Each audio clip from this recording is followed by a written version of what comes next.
Nakabantay ang Malacanang sa lagay ng bagyong Aghon at sa sitwasyon sa mga lugar na dinaanan nito. Partikular na tinututukan ni Pangulong Ferdinand Marcos Jr. ang ginagawa ng kaukulang mga ahensya ng pamahalaan para matugunan ang pangailangan ng mga lugar at mga residenteng apektado ng masamang panahon.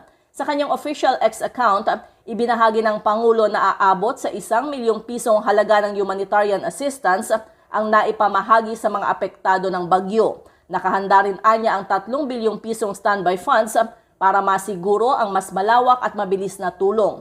Unang nagbigay ng direktiba si Pangulong Marcos sa mga ahensya at lokal na pamahalaan na tiyaking makararating ang kailangang tulong ng mga tinamaan ng kalamidad.